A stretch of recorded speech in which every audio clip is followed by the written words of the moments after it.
Hello, ladies and gentlemen. Welcome to another edition of the Confusion Thursday Night Hangout. ATO, good sir. What is up, ladies and gentlemen? I, of course, am your host, Charlie, and I'm joined once again by the prolific comer himself, Zealeus. Indeed, it is good to see you on what is finally some rainy days. Yes, there's been some rainy days in Atlanta, finally. And yet we're still in epic drought. Yes. I mean, that's how many days we went without rain. It was like interminable. Yes. At least hopefully some of the green disease will be washed away a little bit. I think it's too late now. I think we're basically done with all the yellow dusting. Yeah, it was still like, I feel like embedded into the pores of the concrete. Oh no, it's embedded into all the creases and lines in the car. That ain't coming out, yeah. No. All right, ladies and gentlemen, this is, of course, the Thursday Night Hangouts, our live show where we try our best to cover the topics most important to you during the show. At any point during the show, if you have any questions, comments, concerns, opinions, topics that you'd like to share with the class, by all means, do so. Drop it in the chat on Twitch, YouTube, or Facebook. If we do, unfortunately, run out of time, we'll add to the very next Thursday Night Hangout. I know that I said that the show was going to be late tonight, but my game got canceled. I'm not going to go into why it was canceled, but it was canceled. So here I am. People knees fall apart and like nobody can move. There's not enough teams to field enough subs to fill all the sub requirements for tonight. That's why. Darn those subs. Yes. Anyways. Okay. So let's start off with, I guess, a PSA for everybody out there. Ladies and gentlemen, today is the last day of the month of April. Yeah. This coming weekend, the first weekend in May, is a very important day for many a nerd out there. And the reason for that is that it is Free Comic Book Day. Oh. So, do yourself a favor and go to freecomicbookday.com and click on that store locator, put in your zip code, and find the closest comic book store that is participating in Free Comic Book Day and have yourself some freaking fun this Saturday. Is it sad that I don't even know where the closest comic book store to me actually physically is? I think the two closest to me are like Decatur, Smyrna, and maybe Roswell. There's none in Dunwoody, and there's none in That's what I Sandy mean. Springs. Like, there are no, like the locations of comic books aren't quite as conducive to the experiences maybe as they once were. Well, actually, there is one in Buckhead. Come to think of it. Yeah. But those guys are hoity-toity. At least the last time I went there, but it's been like 20 years since I've been there, so maybe they changed their tune. Some of the toities may have changed. Maybe. I don't know. Maybe. Some new hoities to get your toities. I think there's only one way to find out. Yes. All right. So, with that out of the way, and oh, by the way, I will be celebrating Free Comic Book Day. I just don't know where yet. But I will drag my an entourage to help celebrate with you. Do you want to come? No, I was thinking of something some young rapscallions may enjoy to understand the wonderful world. Oh, no, I'm going to drag them out. We did it last year. We'll do it again. Yeah. But sadly, the place that did it last year isn't doing it this year. Oh, no. Yeah. Because that was a fun one, because that was actually close to where my sister lives. Anywho. Let's see. What's the next topic? Oh, yes, that's right. Spotify has upped its game ever so slightly. It is now going to give real artists a verified by Spotify badge. So you, the listener, can know if it is AI or not. How about I just have an option to be no AI on my playlist? Is that an option? No. How about there's just an option for no AI on my playlist? No. How about just an option for no AI on my playlist? No, you can manually check to see if the artist that sounds good is actually human, and if it is, then you can add it to your favorites list. But Well, that's otherwise, just dumb. I just want to not have any. I guess this is where I'm going to give a leg up to Pandora, where there's no AI artist on my playlist. Um, I don't know if it's because they have a different feed or source or how it works. But like I know all the bands that come on there. mhm. I'm like, I know who they are. I know they're real. So yeah. I mean, I don't know ins and outs of the music in that regard. I don't use Spotify to really have an opinion on Spotify, but yes. Um, I do know that like on Spotify, anyone can basically upload their music, Mhm. and that is part of the situation is they are being inundated with, you know, AI artists. Yes.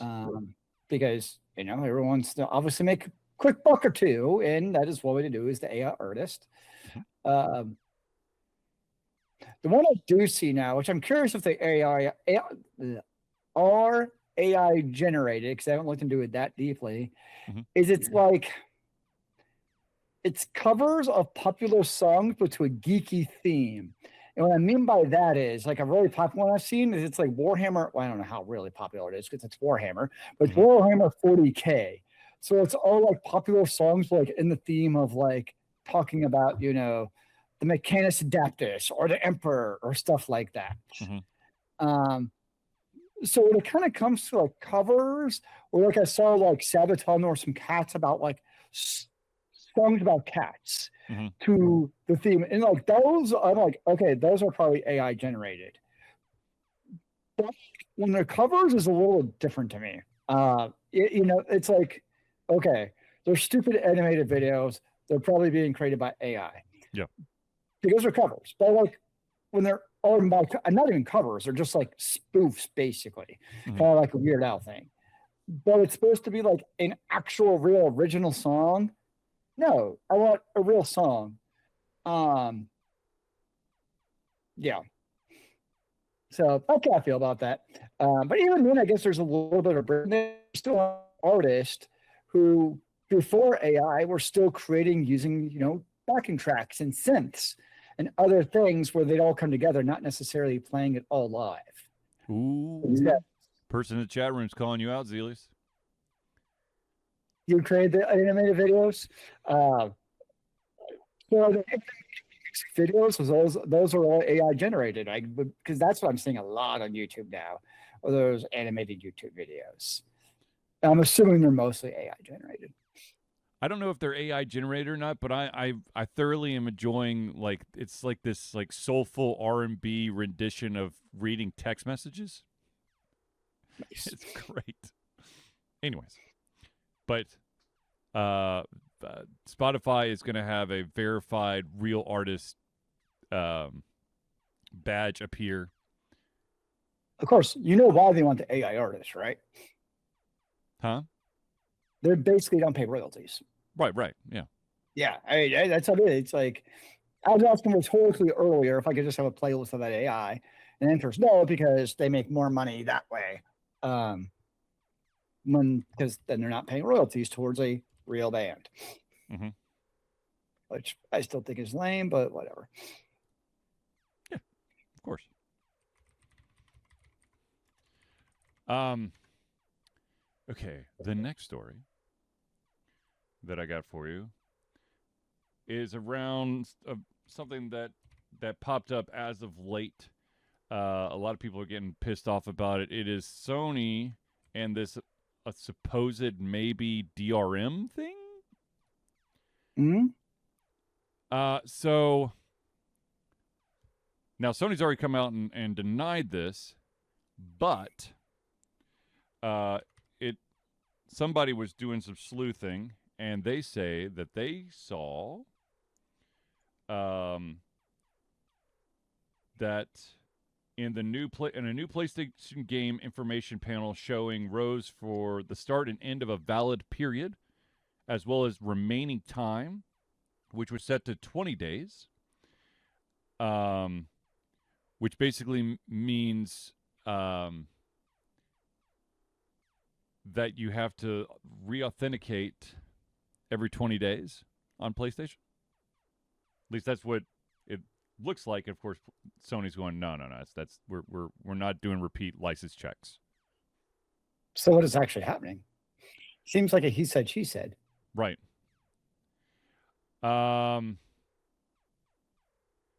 Okay, so Sony has now issued an official statement. They acknowledge that a new form of license validation has been added to the digital marketplace, but it is significantly less aggressive than was reported. Players can continue to access and play their published games as usual. There is a one-time online check to confirm the given game's license. That initial ownership validation is all that is required, and it should never come back up again. Okay, I mean, an initial validation, that at least makes sense to me. I could get that, because you definitely do have situations where people, like, common one is they go on tour or someplace without actual internet, and they need a way to basically kind of play those video games without being able to use the internet. So that is a real example. But, you know, if they you first time you buy it, can't really get too grumpy about that. I mean, wouldn't the original purchase be that online validation? Or I guess is it an that's additional one? I guess that's the original check, though, is, you know, when you actually play it, was it somehow pirated onto your PlayStation versus purchased? I don't know. I would just assume that you would make the authentication upon download or purchase. One would think. Right? You would think. But, you know, I'm not in charge of a multi-billion-dollar company who cares about the pennies. Now, of course, that being said, if it is a different device, but it's the same profile, now you still have to be online, though. But I would assume that would require a different type of check. So you're not just signing into a bunch of people's machines and giving them the same game. Although they'd probably sign you out on all the other machines. I don't know. I would need more than one machine to find out. Charlie's going down one hell of a rabbit hole all of a sudden. Sounds like you need to buy yourself a bunch of PlayStations and find out. No. God, no. No, thank you. One for each room. No, I'm good. I'm good with my Switch 2 and my PC as long as my SSD does not liquefy this time. Oh, that'd be unfortunate. Then it could become liquid gold. I don't know if that's a good thing or a bad thing. Depends if you drink it or not. Yeah, that's true. All right. Moving on to the next story. The next one actually has to deal with the upcoming new Resident Evil movie. And it turns out that they are going to switch between third and first-person view in the movie. Now, in concept, awesome. It's kind of an homage to the actual gaming. But at the same time, just going to tell you, there are a lot of people who are going to get motion sick if it's a very jarring sequence. Now, if it's like first person as they're slowly walking down a hallway, and maybe, you know, the chainsaw comes across the shoulder, and all of a sudden it's into your view, yeah, sure, that'll work. But if you got someone running in first person, and yes, I'm running, and I'll look like an idiot, but that's okay. I don't think that that's going to go over very well. So you're saying I should take some Dramamine before I go see the new Resident Evil movie? Help prevent the probably some Dramamine would be a good thing to do. Reminds me of, did you ever see, it was the Doom movie with The Rock. Yes. And they tried doing the first person shtick, and it was so kind of stupidly done. But it was, I mean, really was, you know, it was just this is for you know, all the Doom players out there. I get it was a homage to the movie, because I think they even had like the health or something on it, if I remember right. Yeah. Like they had like a HUD up. Yeah. So I get it, but, you know, We always complain that movies of video game adaptations aren't close enough to the movie source material. So maybe this is a way to reverse that a little bit and, try to be like the video game. So I figured try and see what happens. What's the worst that could happen besides your patrons throwing up? So, okay, so the latest Resident Evil Requiem is actually the first game of the Resident Evil series that allowed for players to switch between third person and first person view. And so apparently their director's like, that's a brilliant idea for the movie. Here's the difference between watching in first person and playing in first person. As a gamer, I have full control. So I can my body knows where things are going to move. But you're taking the control away from people, and that's when they get really nauseous. Now, there was a movie. What was the movie? There was a movie that was literally done in first person. It was supposed to be like this high-octane live action, something Harry, I think. Or maybe Sam. Dirty Harry? Hold on. I'm going to cheat here. First person. I have no idea what show you're talking about. It is Hardcore Henry, an action film shot completely from the protagonist's perspective. I've not seen it, so I can't really tell you. So, I mean, I don't know. All I'm going to say is we complain about video games not using the source material. You can't complain when they try to do it now. True, but I think the first person mechanic I'm okay with maybe leaving out. I mean, as long as you stick to the story, because that's usually when you make a movie or you want to base it off the actual source material of like the story, be it a book, be it a game, the lore, the canon. I don't think it hurts the lore or the canon for the movie to be in first person versus third person. I don't know. Sounds like you want your cake and eat it too. Now you're just being picky. You're deciding on what is actually valuable to the lore. Maybe some people, the first person perspective is part of the lore. Whatever, Zealeus. You're just trying to be difficult. I don't know. I think it's an interesting idea. It's Hollywood's bag for no original ideas, and rightfully so. And I say, cool for them trying to do something new. And I'll be curious to see if it actually works. It very well may crash and burn and be an epic failure. It's a strong possibility. Because it is a very strong possibility. A lot of video game adaptations suck regardless. But, maybe it means in the overall grand scheme of things that the Resident Evil will be close to the to the video game source material. They're trying that hard. It'd be really weird if they did this whole first person thing to be close to the source material and just had a completely weird story that had nothing to do with it. Monster Hunter? God damn it. I knew you were going to bring that up. I'm only bringing it full circle, Zealeus.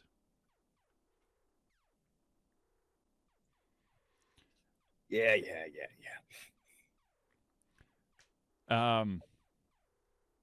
So I don't know if y'all have heard or not, but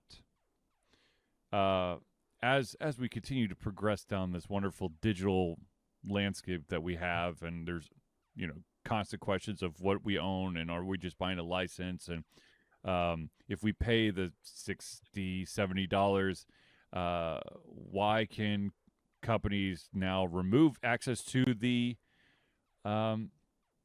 to allow me to play the game? Well, in the country of Turkey, they are about to implement a new number of requirements for gaming platforms such as Steam, the Epic Game Store, the Ubisoft one, basically, all the platforms out there. I'm sure Battle.net is on there as well.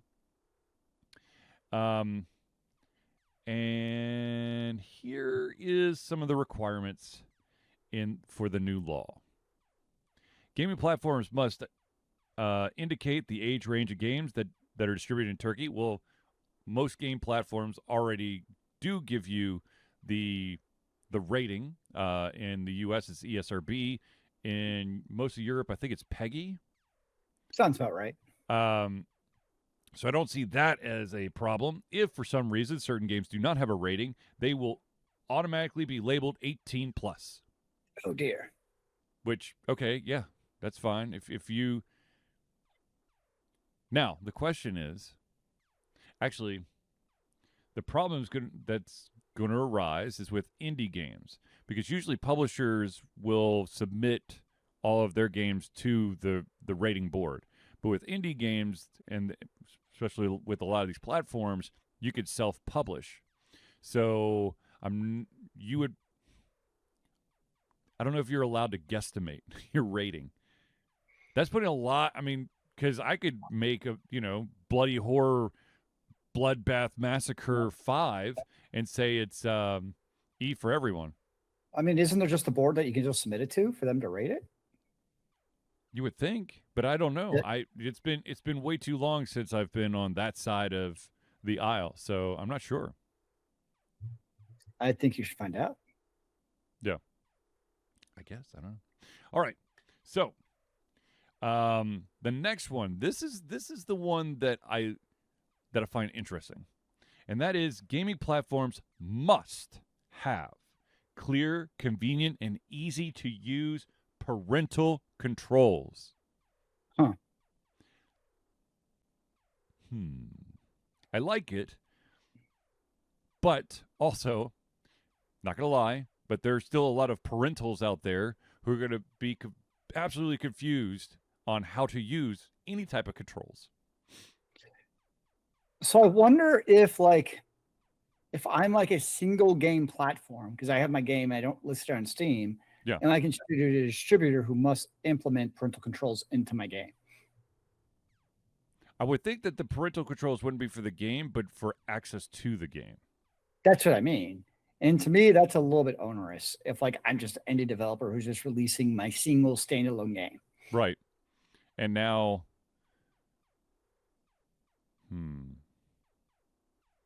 it could potentially be unviewable for purchase if the parental controls are turned too high up. Interesting. Well, all right, how about this one? How about this fun little twist, as it were? Foreign gaming platforms used daily by more than 100,000 Turkish residents, okay, are required to appoint a local representative. What does local representative mean? That's a This very could be vague a special statement. firm or individual. Opening an official office in Turkey is not necessary. Information about the representative must be submitted to the Turkish regulator and also placed in an easy, accessible manner on the platform itself. I mean, okay, that's interesting. Yeah. I mean, yeah, it's kind of Turkey wanting to kind of benefit their people a little bit too. Yeah, it's interesting. I'm not sure what level of power. I mean, just I guess a point of contact. So it's a dude, huh? In the basement, just a dude in the basement somewhere. Just a dude in the basement. It's Turkey, so he has a cat and loves his coffee. Oh. It sounds like the perfect. Maybe I should move to Turkey. That actually sounds perfect. Ladies and gentlemen, Zealeus is available to become your platform representative. Pay the relocation fee for me today. Yeah. What could go wrong? But I mean, I understand. Protecting the youth. I'm all about. I'd be very interested to see how much. I mean, technically they could. Like, can you just pay the person $1 and be like, they're our representative? Here you go. Yeah, but the parental controls thing. I don't know. I mean, I have no idea. Like, I mean, I assume, like you said, most of the big ones like Steam and GOG and those have parental controls. So is it just codifying the fact that they exist at I this don't point? know. I don't know. And to be honest with you, I don't. Does Steam really have parental controls already? As Uh, as as it a has. grown gentleman if my parents were to have had to use those tools, I probably still have full access to my library because my parents don't understand Yes, computers. it has what is called Family View, where Oh, you can right. Family View. Yeah. library access, feature restrictions like chat, community market. So yes, there are parental controls. Okay. There you go. So there you go. Stuff I've never had to really worry about looking at. What if you And have if your game has there's a platformer for just your game, like it's that's just what a I game. asked. That's what I asked at the very beginning. I think it's a good question. And by the way, Peggy definitely has a website where you can just register your game and submit it very easily. So they So you actually get do make it pretty straightforward. one of those fancy stickers. Uh, yeah, and what actually, yeah, and of course, there's always the question of like how many parental controls or like what level of control do you actually need? Right. But I know, I get it. Yeah.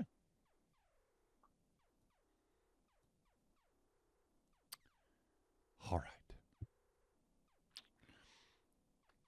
On to the next story. This one has to do with books, or a series of books that was made into a very, very piss poor movie, and thankfully there wasn't a sequel to it. So it could be any. Huh?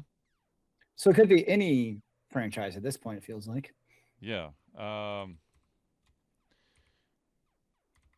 But this one in particular, a book by the gentleman Christopher Yes.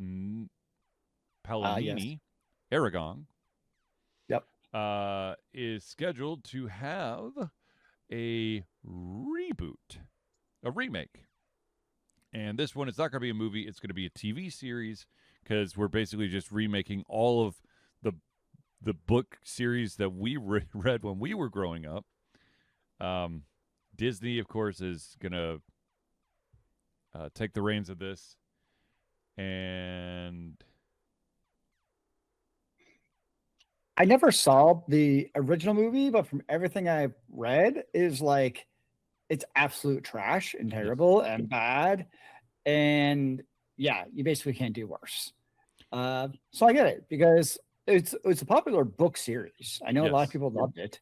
I personally never read it, I but read it's popular. I read 3 of the books, I think. No, I only read 2 of them. Eragon and is it Eldest? Is that the second one? I can't remember now. But hey, if they're gonna do a series about dragons, then sure, why not? Let's do it. Let's do it right. Yeah. I'm all about it. I'm trying to see if I can find. Apparently, there was a video game. There was. Sure. I'm not surprised. Yeah. There's a Yeah, video game. I read the first 2, Eragon and Eldest. And apparently, there's 4. There's Eragon, Eldest, Brysinger, and Inheritance. It is called The Inherited Cycle. There you go. Where you inherit dragons, apparently. Yeah. I don't know. Let's I go with just that. made that up. I really have no idea. But seriously, it was a good series. I don't remember it now because I mean I read it, I don't know, 20 years ago.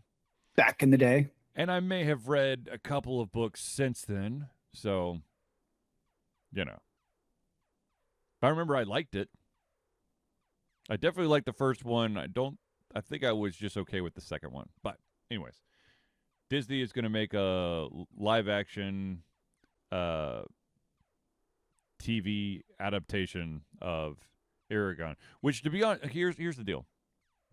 I am all for making really good books into TV series, because then you're not having to leave so much of what made that book awesome out, because you have like an hour and a half to 2 hours and 15 minutes to compress everything that was in that book. There's one huge but though. Okay, what's the but? Even really well done ones only last like a season or two. True. I mean, look at all the ones on Netflix. You had like Shadow and Bane, you had Warrior Nun, you had Fate Wing Saga. Like these were all pretty well done. So that's the one disappointing thing I feel like. I mean, I know movies can have the same thing, but like TV series are much more, I feel like, when they don't continue past like a season or two, like you really feel like a gut punch because like you didn't get the full story. Whereas movies tend to be more like inclusive of just that own story in that one movie. So it's not quite as dramatic when you don't get like the second and third potential movie. What if you did a book per season? I mean, that's would make the most logical sense normally. Yeah. I agree. I mean, that's basically what they're trying to do with Harry Potter, right? Yes. No, I think that they actually, I think they had a 10-year plan for that. Well, it's a good thing the kids will still be in high school when they get to their senior year or when they get to the last book. Great. It's kind of like I'm still watching a little bit. It's Riverdale, and so it's a CW show. Mm-hmm. Isn't that based off the Archie comics? Yeah, it is. And they're in like season 7 or something, I think is what I'm on. And like they've been juniors or seniors in high schools for 7 seasons now. Like stuff keeps The Simpsons. Happening. Yeah, like stuff keeps happening. But it's kind of funny. We have somebody who's like obviously older, and it's like you've been a senior in high school now for like 7 years, but it's also like a real person. It's not an animated person, right? And yeah.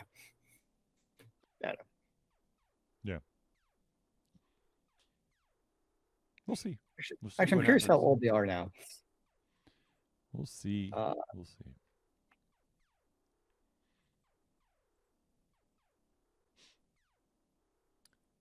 All right. While Zealeus does his research, we are going to pause to thank the individuals who help Alter Confusion be the Alter Confusion. Huh? They're sorry. In Riverdale, they're seniors in high school or whatever year. They don't even say what year. They're just in high school. Mm-hmm. They're 33, 29, 31, 28, and 31. Fantastic. Very realistic. Spring chickens. They all do look quite lovely, though. So, what do you do? There you go. All right, ladies and gentlemen, we're going to pause real quick to thank the individuals who help Alter Confusion be the Alter Confusion that you love and adore. That, of course, is the friends of the show. So without further ado, let's start off with the Indie Cluster. The Indie Cluster is an organization of independent game developers that want to gain exposure by being involved in the community. They collectively journey to popular conferences as a traveling booth to help gain attention for their games. They make partnerships with local communities to bring games to the mainstream mindset. They highlight local, unusual, and rare concepts to challenge the paradigm of the common. They also host events to teach kids and minority groups about game development to hopefully one day enter the industry themselves. For more information, go to indiecluster.com. The next shout out we're going to give is to the AV master himself. That, of course, is Noodle Boy Media. Founded in 2015 by Andrew Tran at Noodle Boy Media, previously Wack Kid 47 Media, is your choice for professional photo shoots and panel recordings at conventions. They pride themselves in providing a high level of professionalism, top-notch experiences, and quality services. If you want more information and to view their full list of services, check out facebook.com/noodleboymedia. The next shout out we're going to give is to an individual who, if you're in the Atlanta area, I highly recommend that you look him up because he'll ease those aches and pains from your body if you've been spending way too much time in front of your computer. Maybe a couple extra gaming sessions you might have thrown something out in your back or your shoulder or, God forbid, some other body part. Hero Chiropractic is a unique healthcare practice set up by Ryan Moore. The company's focused to elevate its patients' experience of freedom, great expression, and joy. They believe that everyone can be a hero and has incredible heroic potential inside themselves waiting to be unleashed. Hero Chiropractic focuses on mobile chiropractic care in the Greater Atlanta area. They are committed to healing clients by creating a plan of action uniquely suited for each person. They make that plan of action as convenient and affordable as possible, and most importantly, suited to your individual needs. For more information, go to, I believe, facebook.com/Hero Chiropractic. Because I know the last time his website was down. It's still down. Okay, so go to facebook.com/Hero Chiropractic. There you go. The next shout out we got to give is the music maestro himself, and that is, of course, CrossPad Creative. Need a new logo or want to work on a full branding and content strategy, or maybe you need music or audio for your content, just like Alter Confusion. CrossPad Creative offers a whole host of solutions for individuals and small businesses. Just email Josh at crosspadcreative@gmail.com and see what he can do for you. And the final shout out we got to give is to the man, the myth, the legend, Agile Axiom. By day, Axe leads both the development team and system administration team working with satellites at NASA's Goddard campus. But while not in meetings and many times during, he is the Agile evangelist, Agile Axe, championing the philosophy of Agile and trying to make the world a better place for software developers, testers, system admins, and software projects the world over. Decades of experience in software development and leading Agile teams are brought to bear against evil processes, oh my God, that does not sound right. All right, whatever. Inefficient work and bad habits. For more information, go to agileaxiom.com. Processes. Oh, CC tosses. I don't know. Processes. Processifies. Pertapada. Mana. Badunk. Okay. Now, ladies and gentlemen, I know that at this very moment in time, you are dying to know, how do I become a friend of the show? Well, it's quite simple. Alter Confusion survives on love of support of fans like you, and so we have a Patreon page. Patreon lets you, the fans, lovers, haters, demigods, interdimensional beings, gods, demons, aliens, werewolves, vampires, swamp creatures, mummies, supporters, and more to become active participants in the work we love through a monthly membership. This gives you access to exclusive content, community, and insight into our creative process. In exchange, we gain a bit more freedom to do our best work and the stability we need to build an even stronger creative career. We currently have 2 tiers that you can pledge at. There's the $1 a month tier. That's $1 a month or $12 a year. What that gets you is early access to all of our playthroughs, as well as the ability to participate in patron-only posts. Now, if you're feeling a little extra frisky, you can bump that up from a 1 to a 5. That's $5 a month or $60 a year, which gets everything at the $1 tier. But you also get your name or organization added to the Friends of the Show section of every single Thursday night hangout. So if you want to become a patron of Altered Confusion, go to Patreon. That's patreon.com/Altered Confusion today. The next shout out we got to give, of course, is, ladies and gentlemen, for the 15th year straight, Altered Confusion is proud to say that we are fundraising for Extra Life. Extra Life is gamers doing what they do best. Game. To help sick and injured children at their chosen Children's Miracle Network Hospital. The money that we raise through Extra Life will go directly to Children's Healthcare of Atlanta as unrestricted funds. This means that the hospital decides where and how to spend the money to ensure the dollars we raise make the biggest impact of the lives of the kids they treat. So if you have the capacity to donate, go to extra-life.org and search for Altered Confusion. Also, side note, ladies and gentlemen, I know that some of you out there are dying to get your hands on some Alter Confusion merch, and I hear you. And so all you got to do is go to alterconfusion.tv/merch. That's MERCH. And you can get a sweet hat, maybe a coffee cup, some vinyl stickers that are fucking durable as hell, a notebook, some socks, plenty of stuff to check out. Once again, alterconfusion.tv/merch. There you go. Get all your merch. All right. Let us move on to the next story. There's always more. Now, if, ladies and gentlemen, you are one of those lucky bastards that has money to burn in this society world that we live in, Hasbro is about to release a life-size Grogu for $600 that can react to touch, movement, and sound. That sounds pretty sick. a 1-to-1 scale animatronic called Ultimate Grogu. This ultra-realistic replica is modeled after the actual production props for the upcoming movie The Mandalorian and Grogu, and features over 250 unique animations and sounds. Using built-in sensors, Grogu reacts to touch, sound, and physical movement. It's been designed over 2 years. The figure uses complex robotics to mimic the lifelike quality of the screen character without feeling like a standard tech toy. Reminds me of the in retirement homes, they'll buy like robot cats for like people to have, because basically it emulates like a cat. Now those are only like $100. Yeah. They're not $600. Yeah. I mean, if you're a big Star Wars fan, I guess just how realistic in terms of being a 14.6-inch frame is it? But they supposedly 250 animations and sounds. I don't know. Could be. I mean, if you're a diehard fan, sure. Yeah. Sure. Absolutely. You know, back in the day, Sharper Image. Yeah. Oh, It reminds me of something you would 100% go buy at Sharper. Or I never bought anything from Sharper Image, but something you go to Sharper Image and look at and be like, dude, that's freaking cool. They're like, Dad, that's cool. And your dad would just laugh at you. This is what this reminds me of. Yeah. No, I can see that. Yeah. That looks so freaking sweet. The price tag is what? I do miss Sharper Image. I miss those kind of fun stores. Yes. But I actually think, it's not going to be a big seller for I know $600 is a lot of money. I still think it's going to actually sell okay. Oh yeah, absolutely. Yeah. I'll be very curious to see how many they actually make. Yeah, I was wondering if it's like, it almost seems like it would be like a limited edition type of thing versus how many can we sell? That's kind of what it feels like. But I didn't hear anything about it being like limited edition.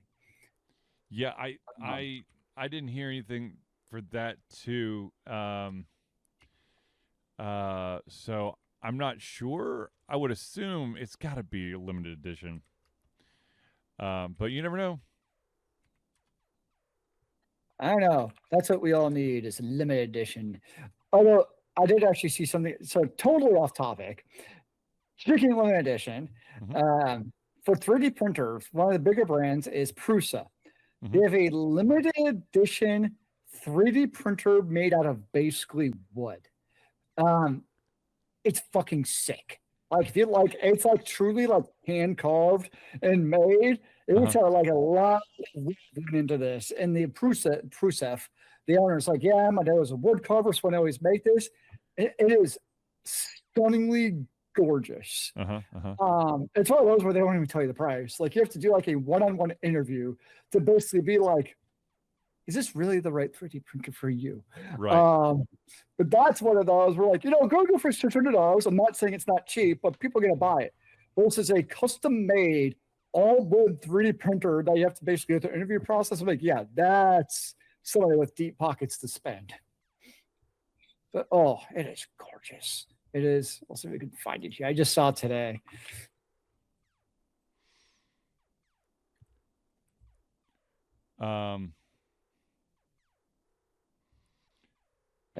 It's only, and so for this, I know I found like a shill, but there's only 250. So this is what I'm thinking of something like Grogu. There's only 250 of these made for limited edition. To me, that's like a truly cool thing.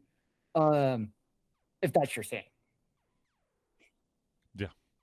And it is gorgeous. If you take a look, you should.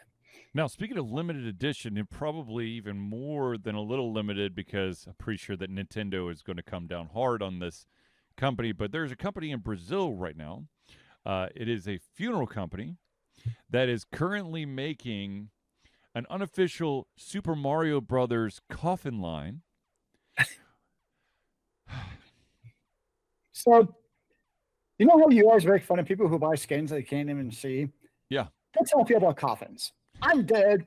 I don't give a shit. Yeah. I could be buried in a pine wood plastic. For me, and a Ziploc bag for all I care. It doesn't matter. Like even like the nicest coffin is going to eventually disintegrate and be part of the earth. So what do I care? Um, I don't know. Maybe you should start like a rental company for really nice caskets just for the viewing. But once you're buried, you're in the dirt. Yeah. What does it matter? I don't know. Although, what is it? Cremation is so much more common nowadays, anyways. Yeah. Versus Saves some space too. Yeah, it's. I mean, it's practical and it's kind of. Yeah. So like, it is kind of interesting because like, my father, he passed away, but he was buried in a columbarium. And in a way, it's kind of like much, I don't know, more peaceful because it's just like, it's much smaller than a graveyard, obviously, because it's just a little urn. You just have a bunch of urns. It's just like this nice little dedicated space. Yep. It's much easier to upkeep because you're basically upkeeping, a couple hundred urns for not a large square footage versus graveyards are just massive. Yes. So I get it. Obviously, that person has to ethically agree, I guess, and burial versus cremation. Yeah. But your body can decompose anyways. And I think we've fully digressed now. Yes. All right. Moving back into things. So for some of you out there, you may not know that there is this submissions service system site, all that stuff for Lego Company, for the company of Lego. Yes.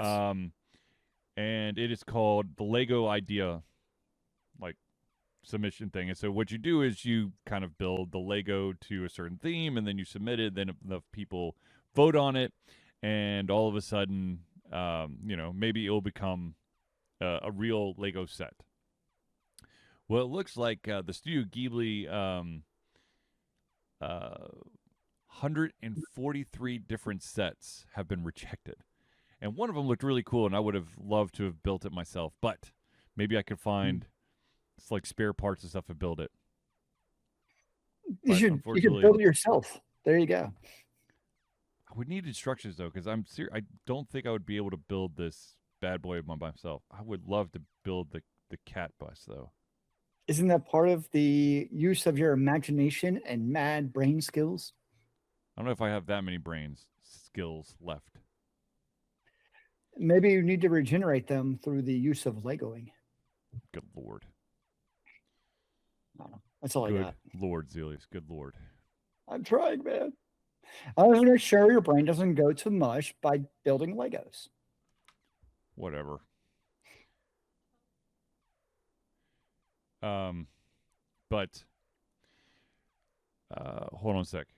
If it has to do with the Hawks, I don't give a shit. No, not talking to you. Sorry, someone's talking to me off screen here, and I don't want to talk about it because I'm getting updates to my phone. I don't need you to reaffirm what I'm getting on my phone. Thank you very much. Wait, the Hawks are playing tonight? Well, the Knicks are. The Hawks, I think the arena's in use. There's a team. We can't say much more than that. Yeah. All right. Let's move on to the next topic. And the next topic has to deal with there is a game CEO out there who just said something that has rubbed a lot of people wrong in the industry. And that is, and basically when asked about gaming studios, he said, "We've been a little too romantic about the idea that we should have employees and give people long-term job security." I mean, he's just saying what all the CEOs are thinking. Right, exactly. To be honest, I hate to be cynical, but that's kind of, it's like, I think they're the extreme example, but look at what, I don't actually know how to pronounce it, but it's like Plantier or Planter, like whatever that really sketchy data mining company is. Mm-hmm. And their CEOs come out and basically said, like, we hate workers. We want computers to run everything. Oh, and we like war crimes too. Yeah. But like that's the far end of the spectrum of somebody actually publicly saying it. Where it's kind of like the old theory that basically nobody in power actually writes anything. Right. Because they don't want it for prosperity. Because if you just say behind closed doors, in theory, if it's not recorded, and if it is recorded, it doesn't matter, probably unless it's actually written down with photographic evidence. I have no doubt that a lot of CEOs feel the same way. It's just whether or not somebody's willing to say it. Well, I mean, I think we talked about this last week. It's really, it's all for the shareholders. Yeah, right? that's the context. Yes, you're right. That's exactly what it is, because it's to maximize shareholder value. Mm-hmm. And in the short term, for this specific quarter, the easiest way to do it is reduce overhead count of employees. Yes. I think most people agree, and I actually think the CEOs would agree, long term, it's a terrible idea. Long term, you still need those people, but just the way that the stock market and monies and expectations are all set up is it's all about what have you done for me this specific, quarter, week, day, not what is your 10-year vision. Right. No, there's no 10-year vision, especially in the game industry, because it's no longer even you're employed for this project. It is you're employed for this portion of this project. Yep. So I think this, CEO is just kind of saying what they're all probably saying behind closed doors. Right. Right. Yeah. But whoa. And I mean, in the game industry itself has been very, this, it's been cutthroat forever, basically since the beginning. And now we're just getting to a whole different paradigm of, cutthroatness.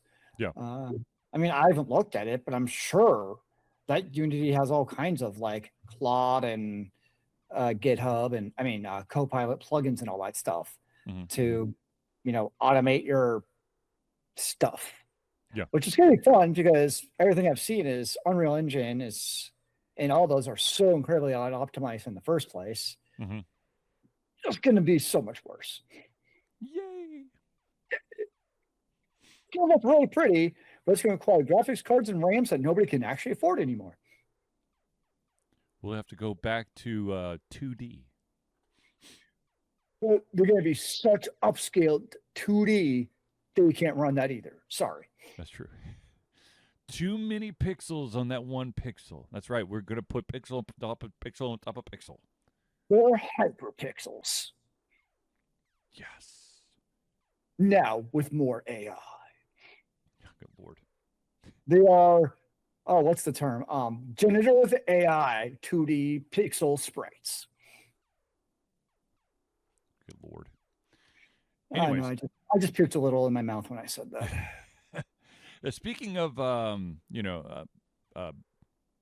trying to, turn a profit and all that stuff, there's a company out there named Pearl Abyss, and Pearl Abyss was, until very recently, the proud owner of a company called CCP, Crowd Control Productions, which, of course, is famous or infamous, depending on how you look at it, for EVE Online.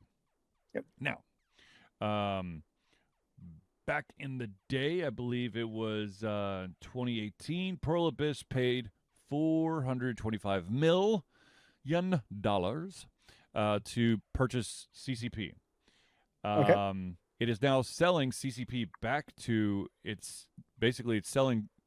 freeing CCP to be its own thing for $120 million. So that didn't go well. So in a span of, I guess, 7.5 years, they lost $305 million on the deal. Yeah, I feel like EVE is such a tricky one because it's such a niche video game. Yes. And it's so hardcore where, like, if you deviated, I know they always like try to improve and add patches and content, obviously. Yeah. But like, if you tried, I don't know, dumbing it down and tried making it like a I guess it's free to play in a way, but like try basically doing everything you can to basically make it a more broader audience, it wouldn't work because you've just now made, I guess, Star Citizen basically at that point.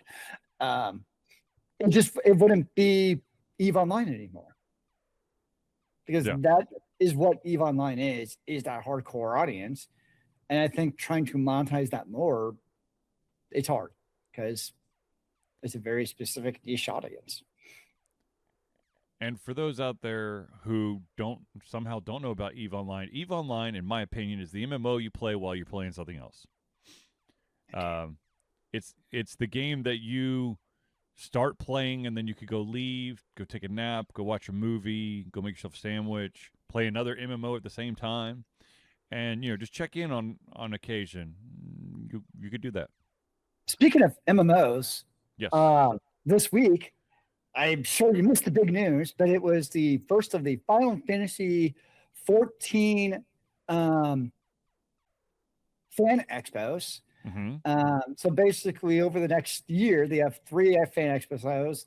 This one's in Anaheim. There's one, I think, in Germany, and the last one's in Tokyo.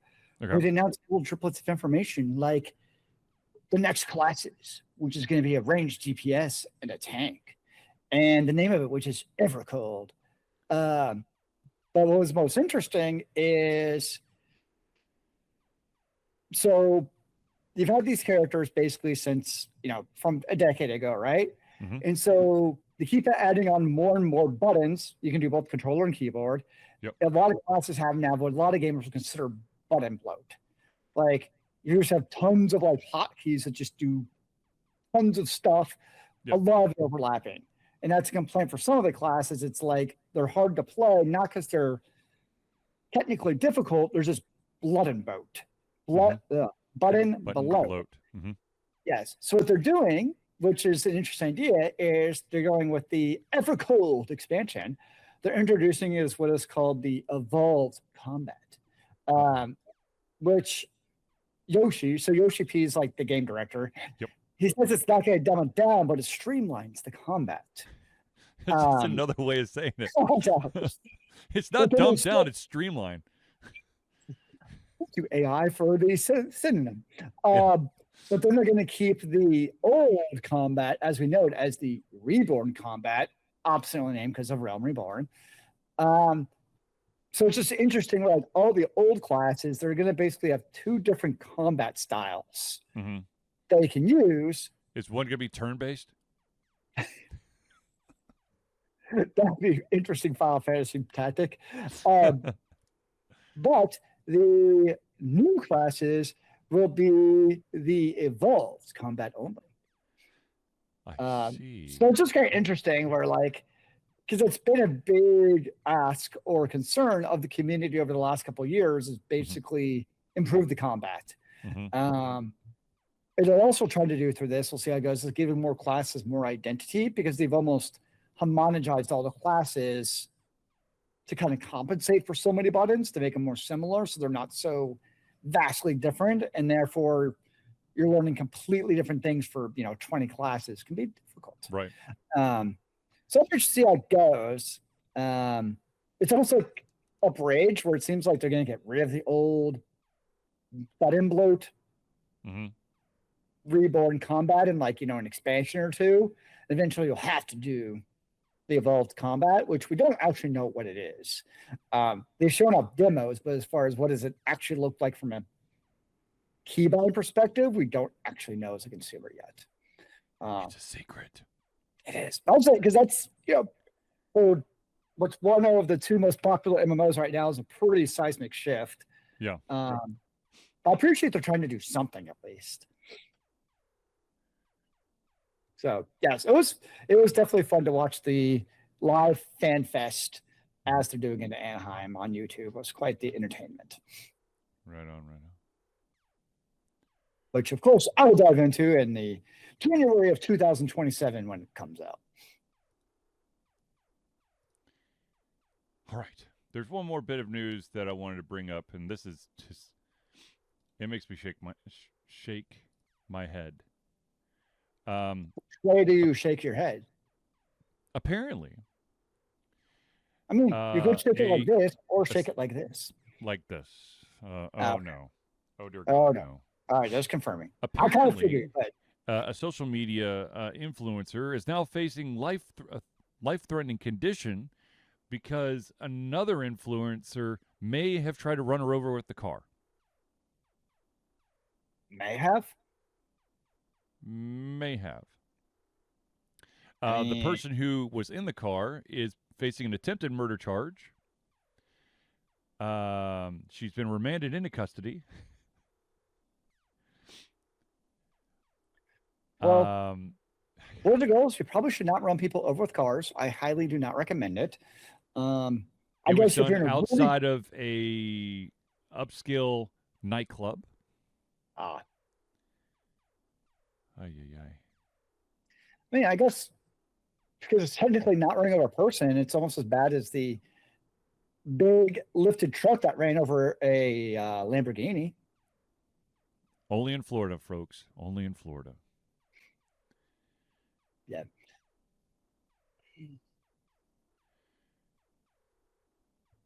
So, more of the story is don't run over people or cars.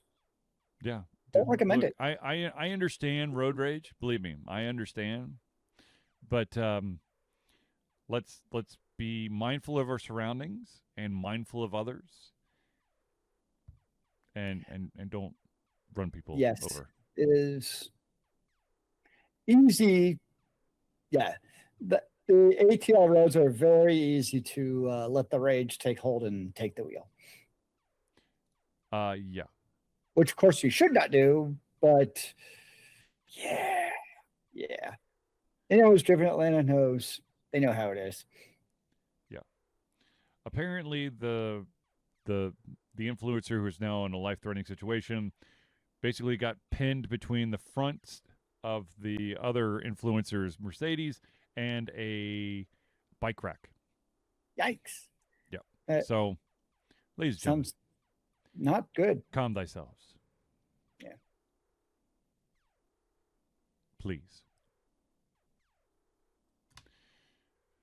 All right.